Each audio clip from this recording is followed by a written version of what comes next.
Hello and welcome to Airheads, a not-so-serious look at the serious business of royal rumours, gossip and gowns. I'm Tom. And I'm Maeve. And this week it's all aboard the royal train. I'm sure everyone was so excited to finally see the return of the royal train. I know we were, because we'd forgotten that there was a royal train briefly. The only private, non-commercial rail service used by a single family in the UK today. And that is part of what makes Britain great, I think.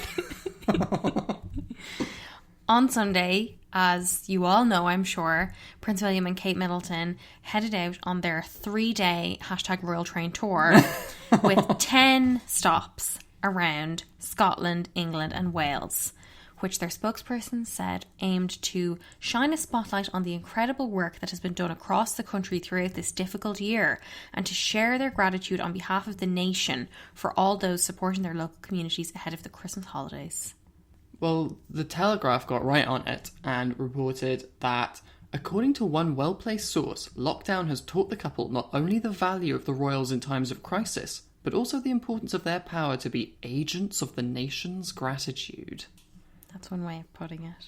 Yeah, I feel like that's such a grand way of putting it as well. Well, they are the royals, Tom. Yeah. So this source says, what this year has done is reinforce the value of the royal family as natural actors of state. They are not celebrities. They are there effectively to thank people on the public's behalf. That is such a funny way of defining their job. They are not celebrities. The source goes on about Will and Kate. They could have gone really very quiet during the pandemic and probably wouldn't have faced much criticism. But actually they chose to keep busy. They've been itching to get back out and about, and the UK tour on the Royal Train enables them to do that in a safe, socially distanced way. I'm very interested if this year has been an example of Will and Kate keeping busy. What does really very quiet look like? I mean, they were able to do so much from their sofas. It really didn't seem like a lot of effort on their part. There was a separate report in the Telegraph which had a source that really hammered this point home about the tour. It was their idea. If ever there was a moment to bring people together in spirit and try to tell an uplifting story, it is now. So all of this kind of narrative telling you what to think and what to feel about this tour and making sure that Kate and Will get the credit for coming up with the tour themselves. Yeah. We shall bear this in mind as we now talk about the tour. Oh, but first, a quick stop. For those of you who don't know, the Royal Train is a private 9-carriage train service. It is typically only used by the Queen and Prince Charles. So this was Kate's first time getting a go on the train. Very exciting. Yeah, very exciting for her. We have spoken about it before, though, because the Royal Train is notoriously expensive to run and is so rarely used that it is just the most colossal waste of money.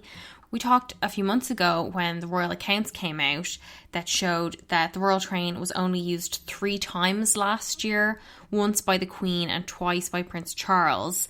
Yet the cost for those 3 trips was £63,255. Jesus Christ. And the previous year, it was only used 5 times, despite media reports claiming that it's usually used 10 to 14 times a year. It is said to be the Queen's favourite way to travel.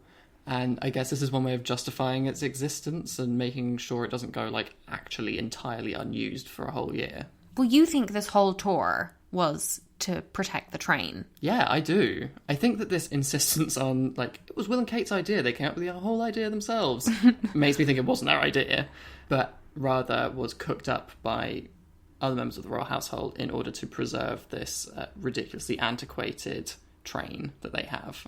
I don't totally agree with you there, but we'll get onto that later. The train leaves the station, Euston Station in London, on Sunday night.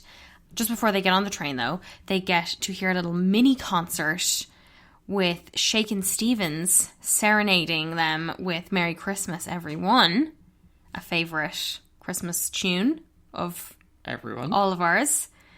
And Kate Will also met with some railway staff to thank them for keeping the trains running during lockdown.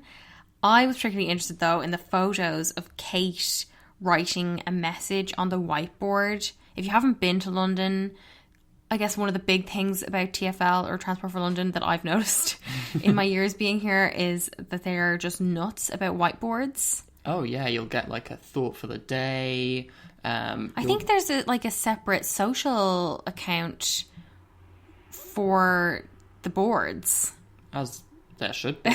Like the stations that are around big like concert venues and stuff will do like special messages using like all song titles and lyrics and stuff to welcome people on the days of the concerts. It's mad. It's a whole thing. Kate's message was not using any song names. That would have been a good way to do it if she used Christmas. She could have done Merry Christmas, names. everyone, at least. Instead, she said, "Thank you to all transport workers everywhere for keeping the country moving throughout this difficult year. Wishing you all a very Merry Christmas." Everyone. Come on. Yeah, it was right there. A couple of things I wanted to note about these photos. Kate appears to have spelled the word country, Contry, Contry. And I'm wondering, do you think that is just from her brain hearing that posh pronunciation? Does the U just get wiped out? Yeah, and I think she's probably quite lucky that it was the U that got wiped out in this spelling. Well, she's posh, Tom. Yeah. You don't pronounce it the other way. She also had to copy this message out from a little piece of paper she was holding in her hand. She must have been very nervous. I'm sure she was nervous, but this looked lazy and it looked like somebody else had written the message for her, and this message is no great screed. Yeah. I mean, it means that they definitely could have put in loads of song titles, Christmas song titles, if it was all written down for her. I know, if this wasn't just a spontaneous little scribble. Yeah. And it certainly wasn't a scribble, because, of course, she had to write it because the lady has the pretty handwriting, and Will just fucking rolls in at the end and scrawls his name. It looks like shit. What did you think of the handwriting? Yeah, I think she has nice handwriting. I think it's obviously not a patch on Megan's incredible calligraphy. I feel like we've seen Kate's handwriting so much in the last year or two since Megan's handwriting became a thing. Do you think they've had her do lessons? I don't know, Tom. I know we certainly have been forced to look at Kate's handwriting more than I've ever cared to. Yeah, that's true. First stop, Edinburgh, Monday morning, where Kate and Will are greeted by a bagpiper playing Christmas songs. Also on Monday, they were named the joint patrons of NHS Charities Together, which is their first joint patronage outside the Royal Foundation. It's a collection of 240 NHS charities which provide additional funding and services beyond NHS core funds. So they support hospitals, community and mental health services and ambulance services. And on Monday, Kate and Will went to meet members of the Scottish Ambulance Service and talk to them about how the strain of the pandemic had affected their mental health, and to thank them for their work, as they told us they were going to do. It emerged during this visit that Kate and Will had sent a bouquet of flowers to the family of Rod Moore, who was a veteran paramedic who died last month after re-enlisting in April, 4 years after he'd retired. He's only 63. It's very sad. Kate and Will also made a particular point of thanking the cleaning staff at the response centre, according to the Telegraph. And they told a cleaner there, Ellen Reeder, that she was one of the most important people in the whole organisation, keeping everything together. This does sound pretty condescending, I think. But they did talk to her, and she was so touched by the visit that Yeah. I was like, well, what the fuck do I know if this has made her day? She said, "It was such an honour for me to meet them. They kept it secret until this morning, which is just as well, or I would have got tongue-tied speaking to them. That has really made my day. In fact, I think it has made everyone's day here to get that appreciation from the Royals. I'm a huge fan." Next up, though, they went to thank teachers at a school in Berwick-upon-Tweed. And they heard music from a local saxophone group. Very cool. As well as a group of 175 students wearing reindeer antlers.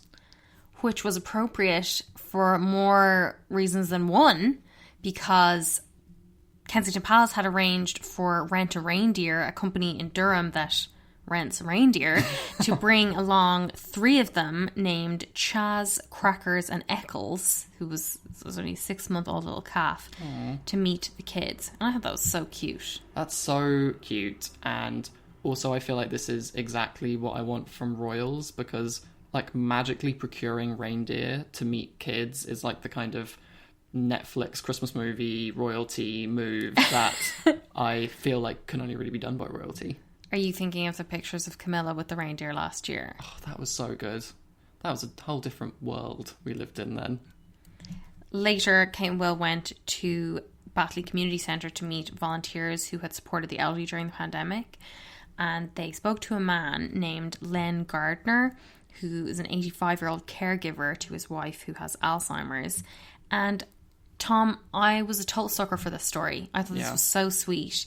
Kate had spoken to this man on the phone in May when they were connected by the Royal Voluntary Service, and then later, a month after that again. But the first time they spoke, Kate had told him, "Call me Catherine," which I had like a bit of an eyebrow raise when I saw the tabloid reports being like, she dropped the informality when speaking to this man. I'm like... Yeah, the way call me Harry. Anyway, they talked about making pasta. Remember, Kate famously made the pasta with Charlotte and Louis and George. And Kate and this man, Len, bonded over their shared love of pasta. She asked him if he ever made it, and he said he would love to, but he didn't have a machine. Cut to a few days later, Kate sends over a brand new pasta machine and the special pasta flour from Buckingham Palace as a gift to this man. That's really nice. And I thought, like, reading this story, you know, obviously we don't have a lot of contact with people in that age group. Yeah. But it really reminded me how much older people have such a different relationship with the royals that, you know, it's very emotional for them. Like, this man told the Sun, "Never in my wildest imagination did I think I would be talking on the phone to the future Queen of England. I will treasure our conversations for the rest of my life. Those calls helped me because they gave me something to look forward to." Yeah. This man who has bladder cancer, he recently had an operation. He's looking after his wife. I just thought that was very, very touching. Yeah. And it does kind of show one of the key skills of being royals, which is like finding quite banal things in common, but like using that in a really good way, like Kate has here. Like, everyone that I know loves pasta. I can't think of anyone who like couldn't bond over a shared love of pasta, you know, but she really like went an extra step, which I thought was a good move. And then they got to meet in person on this occasion, and he said, "I'm especially pleased about this day. It will live with me forever." That's lovely. But they headed back to England then, and they went to Manchester and visited a warehouse run by FareShare, which is a national charity that fights food waste. This particular unit, the warehouse, is actually called Melanie Maynard House because it's named after Marcus Rashford's mum, which I thought was particularly interesting. Not that Will or Kate acknowledged her or Marcus Rashford in any way, but... Might be a bit too political. Will did give a very boring speech, and then they watched a performance by Wayne Ellington and Manchester Inspirational Voices, which is a community gospel choir, and they'd organised it so that this little performance was also broadcast on Zoom so that the rest of FareShare's staff network around the UK could watch the little performance with Kate and Will. It's a good touch, I guess. But then they went on to Wales on Tuesday and they visited Cardiff Castle, and they also toured a little Christmas market that was going on there where they toasted some marshmallows. These pictures were so Christmassy. Kate in that like red coat with the tartan scarf was like sleigh bells ringing. Will burnt his marshmallow because he was just so gripped to the conversations he was having. He wasn't paying enough attention to his marshmallow. I hope he doesn't do that when he is the monarch of this country. He needs to be able to pay attention to multiple things at once. But Kate gripped the marshmallow with her leather gloved hand. And quite weird. Got marshmallow goo all over these leather gloves that probably cost like £200. And then she laughed and said, "I'm going to have that marshmallow on my fingers all day." Why, Kate? Why would you touch it? Anyway, while they were there, they met students from Cardiff University, Cardiff Metropolitan University, and the University of South Wales, and spoke about how their mental health had been affected during the pandemic. And reading the reports of this, it was really like quite amazing to me seeing all the students that were quoted.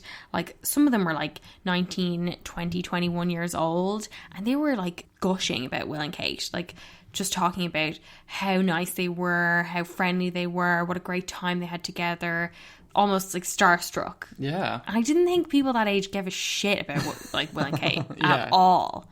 One of the PhD students was from Kenya, and apparently they said Will greeted her in Swahili.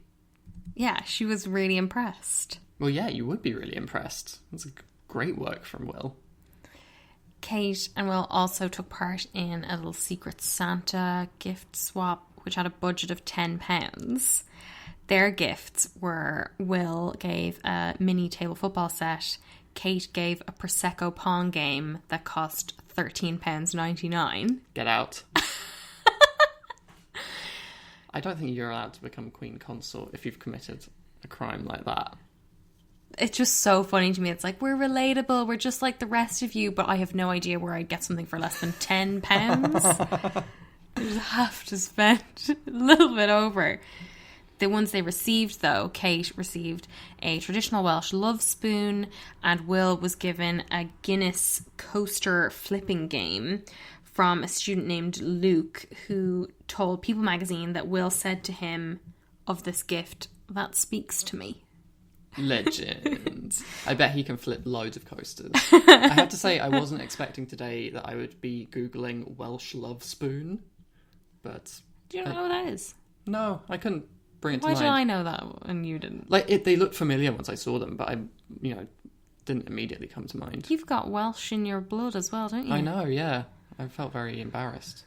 Imagine how daunting it would be having to get a present for one of them, though. You can't tell anyone. You just have to do it yourself. I would have no idea what to get. I think these two did exceptionally well. Yeah.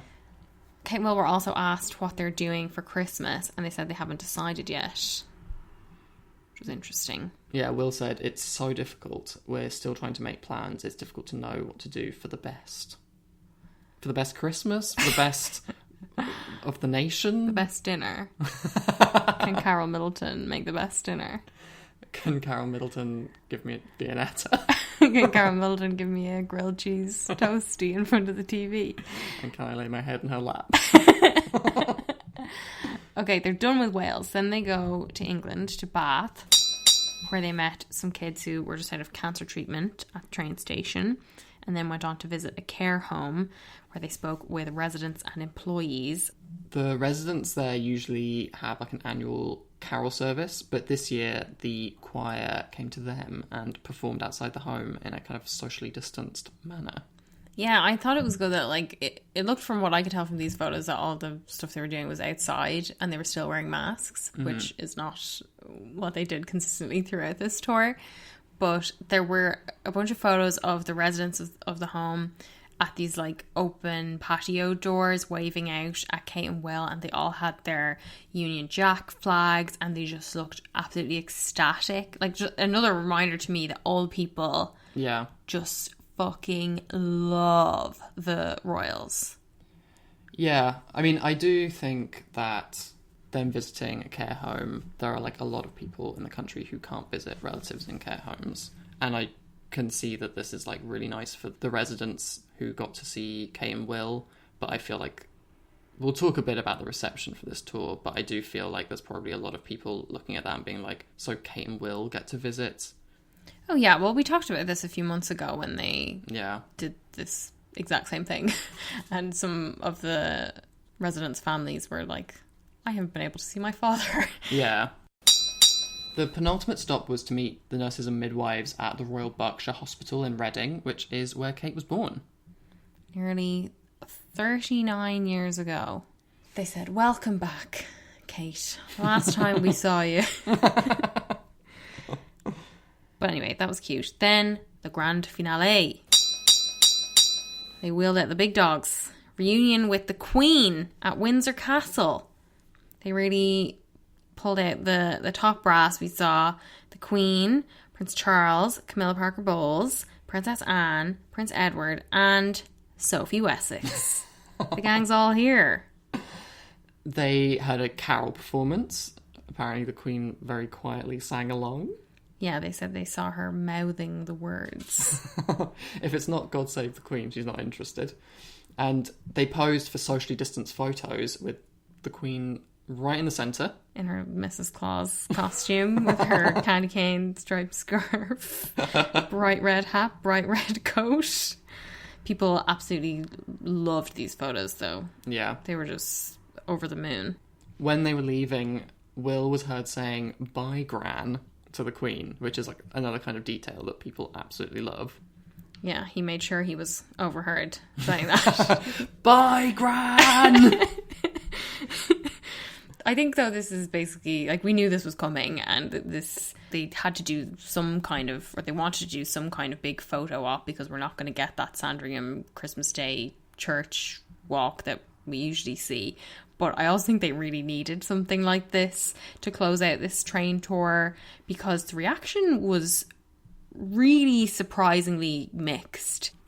I think, first of all, just because I know people are reading this from countries where there are different restrictions and all kinds of stuff, but the current UK government guidance on domestic travel right now is that it's illegal to travel between England and Scotland or England and Wales without a reasonable excuse.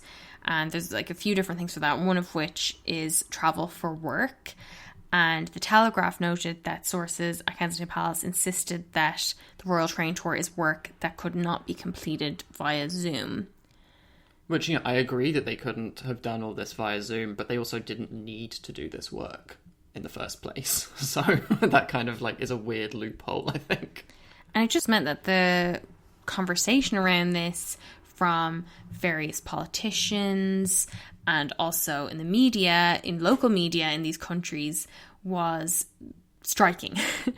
So the earliest and therefore the biggest one was with Nicola Sturgeon, who's First Minister of Scotland, and she refused to endorse Will and Kate's visit. She said, "The Scottish government was advised about the intention to visit, and we made sure that the royal household were aware, as you would expect, of the restrictions in place in Scotland, so that could inform both the decision and the planning of the visit."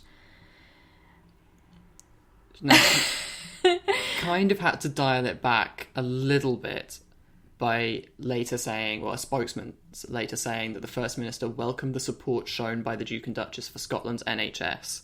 And I suppose that's kind of a nod to the fact that the actual stops that Will and Kate made on this tour were very well chosen, and the messaging was very good around it. But it's more the actual fact of the tour happening in the first place that is the problem.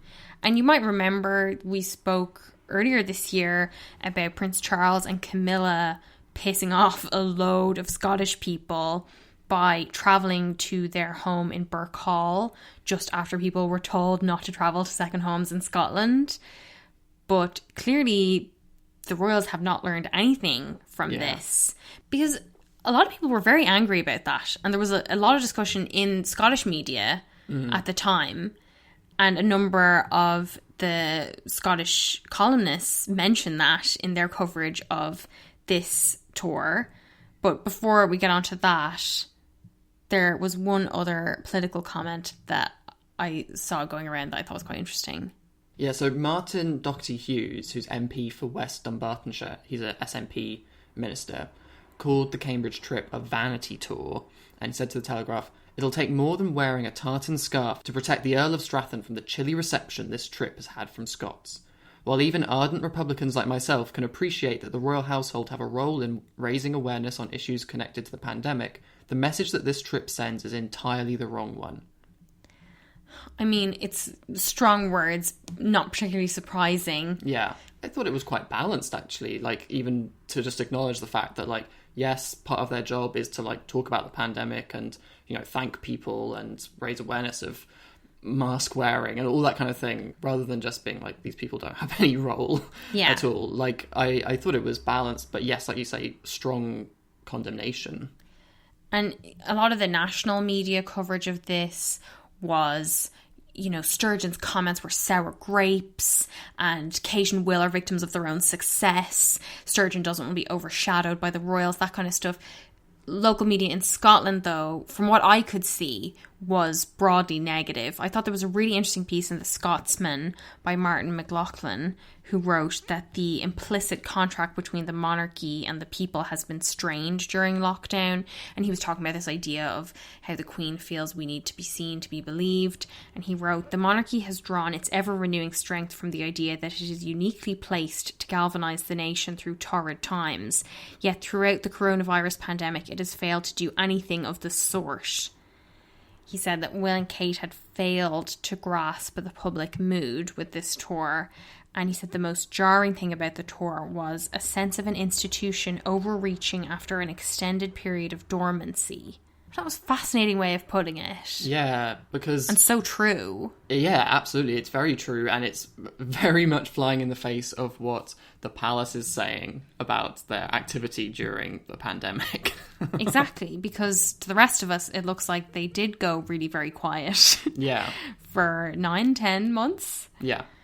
Annie Brown wrote in the Daily Record, another Scottish paper, that Kate and Will's tour was as welcome as a persistent cough, and that the Parasite Express has ploughed through the lockdown tears. Yeah, that piece was really brutal. It was very good. Yeah, really, really good. Incredible use of language there. Leslie Riddoch wrote in The National that Will and Kate think the rules don't matter or apply to them. Just because the Queen's offspring have titles suggesting dominion over and compliance from large tracts of the country that they don't inhabit or regularly visit, they shouldn't fool themselves. Most folk will never be rude to their faces, but that shouldn't be confused for consent. Yeah, I thought that was so interesting as well. Yeah. And she was talking more broadly about the BBC's coverage of the trip. And the BBC is based in London, and she was talking about how in the London view is very different from the Scottish view of the royals, and that there is much more Republican sentiment in Scotland, and it's really only a matter of time. Yeah, I love anyone who will bring up this whole thing of all the land that they have titles over and this dominion and everything. It's like, yeah, keep reminding people that, like, it's totally bizarre that they're Duke of this and Earl of that and, like, God knows what else. The response from Wales was like a little bit more muted, but it was still notable that the Welsh Health Minister, Vaughan Gething, said, I'd rather no one was having unnecessary visits. Their visit isn't an excuse for people to say they're confused about what they're being asked to do. And that was something that I saw coming up a few times. I think it was in that piece in The National as well. People saying that after seeing Kate and Will travelling, that their friends from outside of the region were saying, oh, so it's safe for me to travel from England. Yeah. I know Scotland has a stronger anti-monarchy sentiment. What's the view from Wales in your knowledge? I don't know. I mean, I think there is, like, Republican sentiment definitely in Wales, but I think, like, the Welsh Parliament isn't devolved in the same way that the Scottish Parliament is. Like, so it does have stronger ties to England in that sense, which okay. I would think maybe means that they're, like, more on board, but I'm not totally sure about that. Meanwhile, at number 10, I enjoyed this little mini story during the week that Boris Johnson's spokesman was asked about Will and Kate's trip and initially refused to comment, saying that it was a matter for the palace. But then after that started making headlines that they wouldn't endorse the trip, they rushed out a statement saying the Prime Minister is delighted to see the warm reception the Duke and Duchess of Cambridge have received on their hugely valuable train tour of England, Scotland and Wales. The tour will be a welcome morale boost to frontline workers who have done so much during the pandemic. It's pretty real 180. Also, I thought it was interesting seeing the anti-monarchy group Republic. Graham Smith was talking to Newsweek, and he said about Will and Kate, they didn't need to go at all. whether there's a technical breach of the law or not, I think there's a breach of the spirit of the law. They've said they were there for work, so it's lawful, but it's not work they had to do. It's essentially publicity work for them and of no public benefit, so they would have been better to stay at home and keep the train in its siding. He was talking about how ridiculous it was that they used this fucking stupidly expensive train and why they didn't take a regular scheduled service or even like drive. Yeah. But if you want to talk publicity work, I think we got to go back for a minute to this family finale photo at Windsor Castle, because the Mirror had this very curious exclusive about the photo and what's being billed as the plan for the new firm. They say, the Queen has given the go-ahead for a new version of the firm with 8 senior members of the royal family attending events together from next year. The collective, which notably doesn't include Prince Harry, his wife Meghan, or Prince Andrew, will work together and help highlight each other's causes as they aim to get back to full duties as soon as possible. The report also says that the Queen came up with this idea and that courtiers are said to be excited about the prospect of arranging more dual events with the senior members of the royal family as they look to hit the ground running once again as soon as possible. I feel like we've been hearing about these fucking people hitting the ground running since March. Yeah. I also don't really believe that the courtiers are really excited to plan these, like, an event with Will and Charles. No. Or like Will and Prince Edward. Like, oh my, good luck with that, guys. This just sounds like another, like, completely bullshit rebrand of the same group of miserable fucking parasites that we've been looking at for the last 10, 20, 50, 70, in some cases, years. Like, it's utterly meaningless. Yeah, they make it sound as though there's a whole load of eligible candidates that were left off this list, when that is absolutely not the case. And it just seems to me like it's about trying to take back control of this narrative when they can't use Andrew because he's fucking toxic as hell, and Harry and Meghan don't want to do it. Or, you know, when they said they wanted to, they were told to fuck off. And they have fucked off. Yeah. But I just can't get over how persistent this narrative has been about the new Fab Four, the new firm. Like, you know, according to monarchy's popular logic, we don't need new. We want old. Yeah. Like, it has to be old because that's how the monarchy works. And it couldn't be Harry and Meghan because they were too new and they weren't old enough. Like, it's not traditional enough. And it's such bullshit that they're like, well, we didn't need Harry and Meghan anyway. But then they're constantly pumping out these new lineups of the same so fucking people. Stupid. Unless one of these newborn babies is one of the 8 next year, they can't use that word anymore. But anyway, someone who is decidedly not in the new firm, Andrew. For now. Well, yeah, he is trying to worm his way back, perhaps. But we learnt this week that the Daily Mail has been spending months conducting a forensic investigation of Virginia Roberts Giuffre's allegations against Prince Andrew. Yeah, and it's a multi-part investigation, but we're only talking about the first part today.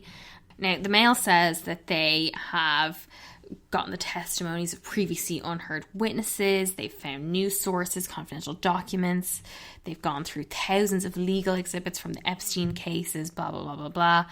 Among these sources, and the one that's of relevance today, is a private document which appears to set out the York's expected schedule for the day March 10, 2001, which is the infamous date of the Pizza Express party in Woking. A Pizza Express in Woking, which is the night that Prince Andrew allegedly met Virginia Roberts Giuffre. This household diary focuses on the York family's whereabouts. A lot of it is checking against what he said in the Newsnight interview. And it confirms what he said about Fergie being away. And it says that the Duchess was 3,000 miles from home. She was in America, preparing her financial catastrophe, which is such a funny phrase. All of the language in this piece is so heightened. Yeah. I kind of love it. But yeah, Fergie was away doing a series of promotional events for Wedgwood China. She was trying to pay off this massive debt that she had, which is reportedly up to £4 million. But in the afternoon, we have this entry, B, redacted's party at Ambassador's Theatre, Woking. And they've tracked down the host of the party, who was a girl at Princess Beatrice's school. And the Ambassador Theatre owns a theatre in Woking where these girls were going to a touring production of Noises Off, starring Patricia Hodge. I think it's so funny that they mention Patricia Hodge is in it. Such fun! Such fun! Such fun! Like a total household name. Everyone's going to be like, Excuse me, can we leave Patricia Hodge out of this? This is not what she needs on her weekend. Anyway, they point out Saturday matinees start at 2:30pm, usually at this theatre. So 2:30pm, also the time when Andrew is scheduled to be having a manicure. And it is noted in this household diary that this manicure is scheduled for Andrew. It wasn't planned for either of the girls, so it's like definitely his appointment. But because this clashes with the time of this matinee, it suggests that actually Andrew didn't drop Beatrice at the theatre. Also, he said in the Newsnight interview he dropped her at 4 or 5pm. But he couldn't have been in two places at once because the theatre is 10 miles away from his home in Windsor, Royal Lodge, so he wouldn't have had time to drop her and come back. But the final entry in this diary in the afternoon is Pizza Express. So this was a post-theatre meal for the birthday party group, and the Daily Mail has this analysis of the situation. Noises Off is not a long play, typically lasting no more than 2 hours and 10 minutes, including interval. The Woking branch of the restaurant is only half a mile from the new Victoria Theatre. The schoolgirls might therefore have been expected to arrive at the venue a little after 5pm. At best, the Duke's Newsnight recall, I'd taken Beatrice to a Pizza Express in Woking for a party at, I suppose, sort of 4 or 5 in the afternoon, was a guesstimate based on the diary entry and a faint memory. But if the princess had attended the matinee, as the diary suggests, she should have arrived in Woking several hours earlier than that, just when the Duke was due for his manicure. Busted. Well, they do say it's possible that for some reason she might have only gone to the Pizza Express portion of the party and not to the Patricia Hodge play. What a crazy decision. Or possibly he picked her up after the meal was finished. Although that doesn't really make sense either, because if they're only starting the meal at 5... Yeah, you'd pick them up like an hour later, earliest. And also he specifically said in the interview that he had taken her to Pizza Express, not taken her away from a Pizza Express. The Daily Mail understands that Andrew now has a vague recollection of being parked up and waiting under a railway bridge nearby. Which is like a great line to hear from this man who's trying not to seem like a pervert. Like, I was waiting under a railway bridge. I was also really intrigued by this impeccable source who says that Princess Beatrice has absolutely no recall whatsoever of this Pizza Express party or her father picking her up. And, I mean, to be fair, I have probably been to lots of pizza parties in my youth and I cannot remember a single one of them. But the source says that Beatrice went to any number of meals at the Woking Pizza Express and cannot remember every single one 2 decades after the event. So funny that Andrew can clearly remember. Yeah, well, I thought it was really interesting. So she went to loads of Pizza Express parties, but this is the only one that Andrew went to, or one of few, because he said in that interview, like, it really stood out to him because he would never really go to a Pizza Express in Woking. And you thought he was just such a hands-on father. Yeah, shattered my illusions there. But the whole reason they're doing this deep dive is that if Andrew had been there to pick up Beatrice at the end of the meal and taken her back home, he couldn't have gotten into central London from Windsor much earlier than 8pm. But if he had dropped her off between 4 and 5, he could have met Epstein in London. And it would have been then even easier to do that if he just let Beatrice's like security detail deal with all the transports, which is apparently what would generally have happened. The next part of this investigation, though, is all about the layout of Ghislaine Maxwell's house in London, the little Muse house we've talked about before. And they have this incredible 3D scale diagram of the house with a little cartoon version of the photo of Andrew and Virginia and Ghislaine. It's wild, yeah. Is that a graphic designer's dream? Yeah, I'm annoyed I missed out on the big account there. But they talk a lot about the size of the bath in this section. They've got a keyhole view into the bathroom to talk about the bath. I thought it was such a funny term. But interestingly, it raises the point that surely you'd be able to track down Andrew's protection officers from that night if you were looking to place him either at home or at Ghislaine's. But apparently chaotic Met police records and a largely analogue system from the time make it really difficult to do that. But the Daily Mail found out that Andrew generally only had one officer on the weekends rather than two, and this officer who was with him on the night has since died. I don't want to get into all the stuff about the size of the bath because it's Yeah. so, like, finicky, but I just can't get over how, like, seedy and shameful it is to be, like, reading these reports about the Queen's son and whether he could feasibly have sex with somebody in a bath of this size. Yeah. It's just, like, insane. Like, Yeah. insane. But the Daily Mail points out that Andrew's only defence against Virginia's detailed accusations remains blunt denial. He has not been able to offer up a credible and corroborated alternative narrative. There has also been a corporate loss of memory as far as those around him are concerned. And they do talk in detail about Virginia's account as well and kind of pick up on a few parts of that. Like, they say her story has been largely consistent across the various retellings, but there are a few details that stand out. Like, as we said before, that they say that Andrew never drinks, that he is famously teetotal. They got 3 ex-staff members to break royal protocol and comment to that effect. They also bring up the fact that, like, Tramp nightclub is always, or was always, surrounded by paparazzi. Certainly by the time Andrew would be leaving there would be paps around. So the fact that there's no photo of them leaving is quite odd. Yeah, but it's not really that alarming. Yeah, no, absolutely. But there's more to come in the next few days, I think, from this, including a confession that explodes another of Andrew's Newsnight claims altogether, which I'm very excited for. I think it's going to be to do with the sweating. There's a slight problem with the sweating. I hope so. But can we talk about something a bit more Christmassy than whether Andrew sweats or not? If we must. On Friday, Will and Kate took Prince George, Princess Charlotte and Prince Louis to a panto at the London Palladium in the West End. Yeah, and we saw the kids on their first ever red carpet, and it was a special performance of Pantoland, which was to thank key workers and their families for their hard work this year. I did think it was interesting how soon we saw them again after all the photos from the start of this week. Yeah. And it did make me wonder if this was meant to be a sort of antidote to the polarised opinion on the Royal Train Tour. Yeah. Because what kind of negative thing is anyone going to say about these kids? Charlotte was the star, though. Yeah. I enjoyed the bit on the red carpet where she didn't want to hold Will's hand.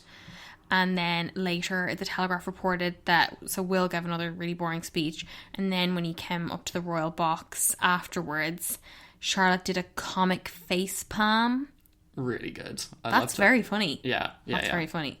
Louis was much less into all this. Louis looked absolutely adorable in that little coat he was wearing. Yeah. Very cute. And apparently he was quite nervous about it all and he was hiding behind Kate and stuff. Poor kid. Yeah. I must be so weird as well. Like, I was looking at the little footage of them coming up the red carpet and they're the only ones not wearing masks. And, like, obviously that really hits home that, like, their job is to be photographed and you have to be able to see them. And, like, kids don't have to wear masks over here. But just seeing all the other kids wearing the masks and not George and Louis and Charlotte is... I don't know, it made me feel for them. They shouldn't have to live this life. Yeah, I totally agree. It was, I guess, nice to see them, but the reasons we were seeing them felt a little bit shady. The Telegraph also noted that the Duke and Duchess are determined to show that despite everything, life goes on, and after months of Zoom engagements, want to be seen to be doing their bit. And that is it, isn't it? They want to be seen. Yeah. That could just be the end of the sentence. I don't really think that anything that Will and Kate do is like actual work most of the time, but I was really happy to see them supporting theatre, because obviously the theatre's taken like a massive hit this year with the pandemic.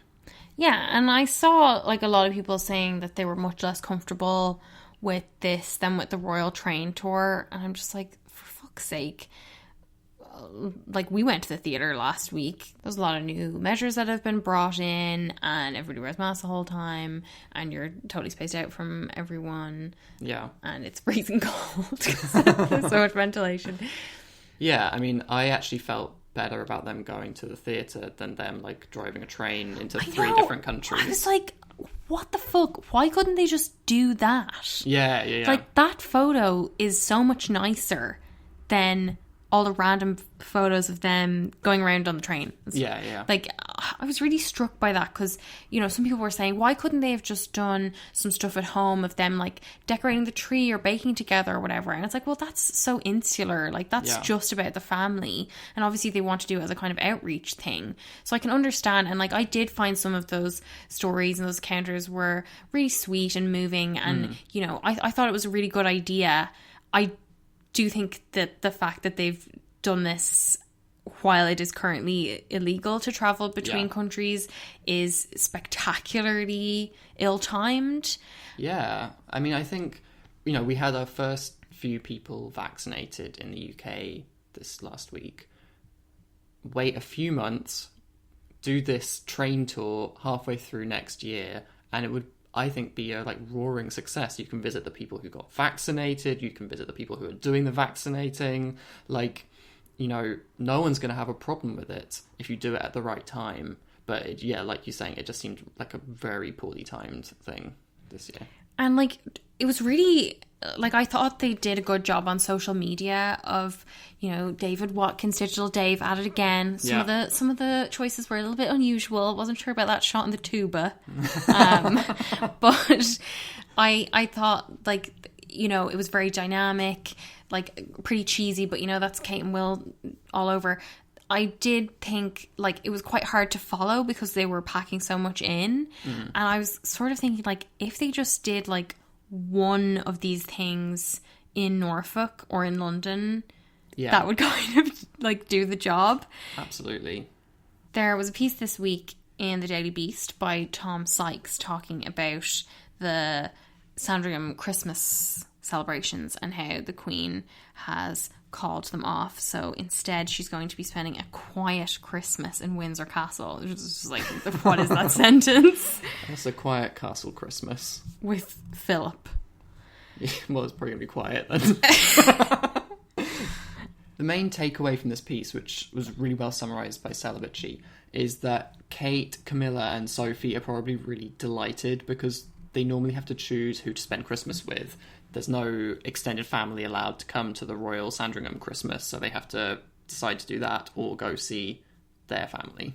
Yeah, and I think we have talked about the Sandringham Christmas before, but there were some details in this that I didn't know. Like, we knew that she has this, like, super focus on duty, so she has, everyone is given their own arrival times that you have to stick to, which I guess makes sense when you've got this many people coming. And then in more, like, ridiculousness, there is a strict order that you have to follow when opening your presents. But the bit that stood out to me was that on Christmas Day, as we know, they go to church, but the Queen prefers people to go twice.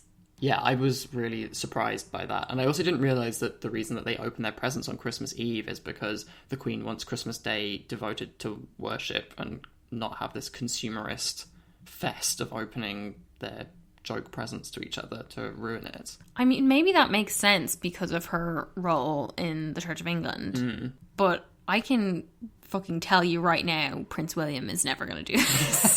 Yeah. Then they have their big lunch, which finishes, they only get an hour and 45 minutes for 3 courses, which is heavy going. Yeah. Then everyone has to finish at 2:45 p.m. so they can watch the Queen's speech. She forces everyone to watch the speech, but her and Philip go and watch it in another room. Why do you think that is? I have no idea. Like, I think there's, like, funny business going on. No, Tom, I fucking don't. Ew. This speech, it's what, like 12 minutes long? Yeah, it's not very long. Is it even that long? You can tell we've never watched it. Yeah. Or maybe, did we watch it last year? I don't even remember. It's so forgettable. I was like, well, she fucking wrote it and recorded it so she knows what she's going to say. Why does she have to watch it separately from everyone else? Maybe she can't, deal with the fact that people might, like, laugh at something that she says or, like, have notes, maybe. Maybe you're not allowed to give her advice. What happens, like, when she comes back in the room? Is it like, well, everyone has to go around and pay her a compliment? Like, I really liked how you did that. Or Yeah, I think so. my favourite line was X. Christ. If anybody wants to be getting the good jewels on the next birthday. So I'm sure the Cambridges are fucking relieved they don't have to do this whole charade again. Well, speaking of charades, after the Queen's speech, the TV is turned off and they have to play parlour games for the rest of the day. Oh, sorry. Ibble Ibble dibble. Number 5, Ibble Dibble with 1 Dibble Ibble, calling number 4, Ibble Dibble with 2 Dibble Ibbles. Anyway, the Cambridges are likely to spend all of Christmas with the Middleton family for the first time since 2012. And it's been pointed out that Carol's been making, like, a big deal about her decorations and about her, like, grandkids leaving food out for Father Christmas. And it is implying, perhaps, that the Cambridges will be going to hers rather than hosting Christmas at Anne Hall. I could believe that. Yeah. I don't really give a shit, to be honest. Fair enough. Normally, the Cambridges only do the church stuff on Christmas Day with the Queen, and then they go back for their own, like, lunch at Anne Hall. But Camilla has to do the full routine, everything at Sandringham, up until the Queen's speech finishes, and then she leaves, gets in a car, and drives several hours to visit her own kids and grandkids. That made me so sad for Camilla. I know. And it really made me think she's a trooper for putting up with all this shit. Yeah, Because it just absolutely. seems so not her speed. Yeah, like, there is nothing fun about that Christmas Day, in my opinion, and I like to think in Camilla's opinion as well. Penny Junior, who wrote the biography of Camilla, said, "She longs to see her family at Christmas, so I imagine she'll be thrilled to spend it at home with her children and grandchildren, slob about in a dressing gown and watch silly things on television with a large glass of wine like the rest of us." Slob about. Could you say that about any other member of the royal family? Put in the tower. Slob about. Harry and Meghan, we haven't talked about this episode, are thought to be spending Christmas in their new home in Montecito, with Meghan's mother Doria Ragland likely to join them as the only guest, although they haven't confirmed it. I can imagine People magazine is going to confirm it at some point. There was a really good line in that celebratory piece that said, "I think the Queen is going to be shocked by just how much fun her family has away from Sandringham this Christmas." And I absolutely couldn't agree more. I'm intrigued as to what Christmas is going to look like with Charles on the throne. Because I feel like he's not gonna necessarily want this same kind of, like, everybody turns up at a certain time and stays for a certain amount of time and no one's, like, family are allowed to come and see them. Like, I feel like he'd be more relaxed, right? But I also feel like, the Cambridges, to me, I get the impression that they seem more beholden to the Queen than to Charles and Camilla. And they want to keep the Queen sweet by going to anything she wants them to go to. Whereas with Charles, They don't give a shit. not that they don't give a shit, but I don't think they give as much of a shit. Yeah, that's true. So I was wondering, will this be, when Charles is on top, is Camilla's family going to be able to come for Christmas so she doesn't have to drive hours to see them? Yeah, I mean, that She would seems be, a lot closer with her family than Charles is with his kids. I feel like that would be, like, a nice thing to do and actually make them seem a little bit relatable, like some kind of compromise. But I guess I can never really tell with Charles, because sometimes I think he's, like, nice, and then other times I'm like, this man is a monster. So We got the first royal Christmas cards. At the moment, they're just like shitty phone pics. yeah, I really would like them to scan these in and put them on social, because this, like, phone quality shit is no good. if we were on royal Christmas card lists, we'd be giving them great publicity. We'd have high-res scans. We'd make it our mission to get these circulated. But the Cambridge card has the whole gang of them, sitting in front of a pile of wood, and they're all dressed in various shades of wood. There's a lot of browns, a lot of greys, there was a bit of navy as well. And Louis doing this big laughing grin, which people absolutely love. I mean, of course they do. The woodpile thing is such a farce, isn't it? Yeah, I was like, who stacked this wood? It's none of the people in this picture. Yeah, like, look at us, so relatable in our, like, cozy knitwear and, like, cool, casual, off-duty clothes. Like, we just finished chopping some wood. Yeah, right. Bullshit. Very into Charles and Camilla's card. Yeah, they're sitting on a bench outside, and Camilla's wearing jeans. Jeans! So good. Again, relatable. It was clearly taken earlier in the year. The weather looks really nice. She's wearing, like, a blazer and shirt. But Charles has his, like, summer attire on, like a tan double-breasted blazer and cream trousers and, like, a light blue shirt. But the place looks gorgeous. Yeah, those of the lilacs in the garden are so pretty. Yeah. Quote of the week. We didn't get to talk about this a couple of weeks ago when we were doing The Crown, but the UK Culture Secretary Oliver Dowden wrote to Netflix, I'm sure all of you have heard about this, urging Netflix to introduce a disclaimer before The Crown, telling viewers that they are watching dramatic fiction, not historical fact. So funny. We were cracking up over this when it came out. It's just so fucking ridiculous. But Josh O'Connor, the actor who plays Prince Charles in The Crown, of who I am a super fan. Yeah, I love him. He was on the Envelope podcast from the Los Angeles Times, and he talked a little bit about this. He said, "We were slightly let down by our culture secretary, whose job it is to encourage culture." In my opinion, it's pretty outrageous that he came out and said what he said, particularly in this time when he knows that the arts are struggling and they're on their knees. I think it's a bit of a low blow. My personal view is that audiences understand. You have to show them the respect and understand that they're intelligent enough to see it for what it is, which is pure fiction. And I'm like, thank fuck this guy has more cop on than Helena Bonham Carter. Yeah. Ugh. She was just like, yeah, let's go for it. She was backing the calls for the disclaimer, saying, So like, we have a duty to let people know this isn't documentary. This is like the difference between people who want to get on the honours list and people who don't care about that. Is she a dame yet? No. I don't think she is, but clearly she wants to be. She's got something. Yeah. You can always One have of them. more.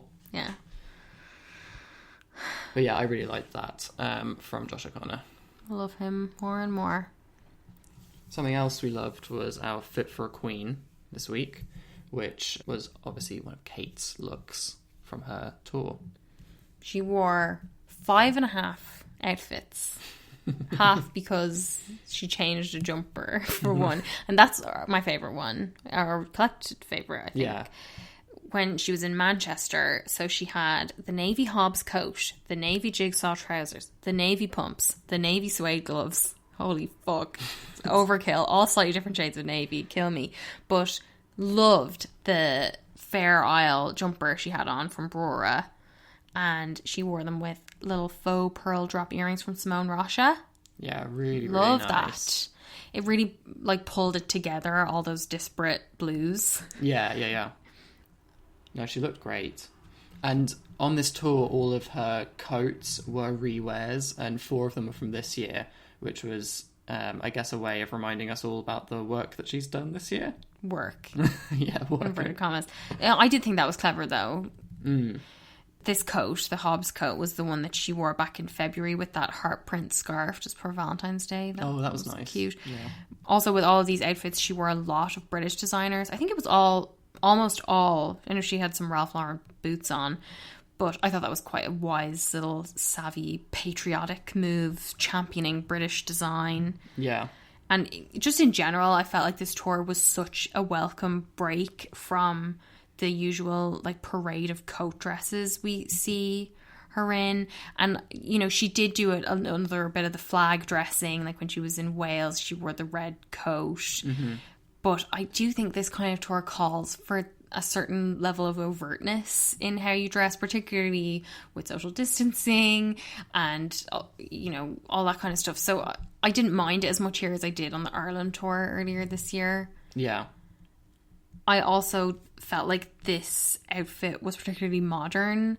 Like, you know, the first time she wore it, it was all buttoned up and it looked a little bit serious. But this time she had the coat left open to show, had this gorgeous sort of cobalt blue lining and the wide leg trousers instead of the usual like skinny trousers she likes, and the jumper rather than a blouse. I don't know. I just thought it felt like more up to date, and also seemed to me to have a lot of the hallmarks of a Meghan Markle outfit. Yeah, I was thinking that too, at very least, that, like, with Meghan's arrival and the way she dressed as royal and stuff, really did seem to, like, break it open a bit and has maybe allowed Kate to take some tips that are more modern and, like, up to date. And, like, appropriate for her age. I don't really like that term, but, like, I guess youthful rather than a lot of her stuff can be quite aging. Yeah, and, like, planning for what she's going to be wearing when she's, like, 40 years older, you know? Yeah. But yeah, I thought she looked great in this. I also just thought in general, like, it was a good way of doing a royal wardrobe, that you had the rewears, but that they were recent enough that it was, like, still quite exciting and new. Mm-hmm. Like, the coats, apart from the blue one which she wore when she was pregnant, the rest of them, like you said, were all from this year, and, you know, we hadn't gotten as used to them as the others. The other times we've seen her rewear stuff, so it was nice. It's also a good way of justifying a royal wardrobe allowance in a year where there are far fewer in-person engagements. Yeah, like if she had come out with a whole load of new stuff, it would just be laughable. Like, yeah. People would take the piss out of her. We would take the piss out of her. Travelling the country, rubbing salt into the wounds. But it was a good wardrobe. We've got another good wardrobe coming up, though, in our first in line. Yeah, I was thinking, would we go with Camilla, because she had that very cute moment with her dog helping her unveil a plaque with the little sausage. That was very cute. Mm-hmm. But it was game over once we saw Sophie Wessex's one of her appearances this week. I mean, first of all, it was a good week for her because she was hailed once again the royal family's secret weapon. Which is amazing because she doesn't have to do anything in order to be hailed in this way.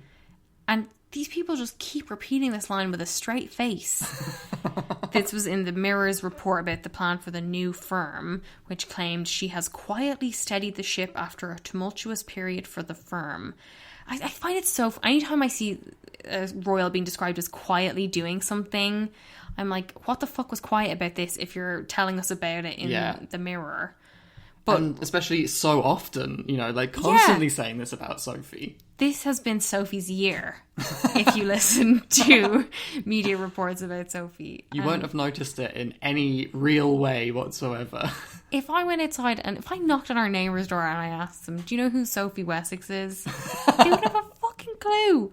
Anyway, really though, Sophie is first in line this week because of the sensational photos of her visiting the Corps of Army Music at Kneller Hall. If you haven't seen this photo, you need to Google it immediately because we really need a visual aid for this. It's a breathtaking and enormous burgundy felt cloche hat.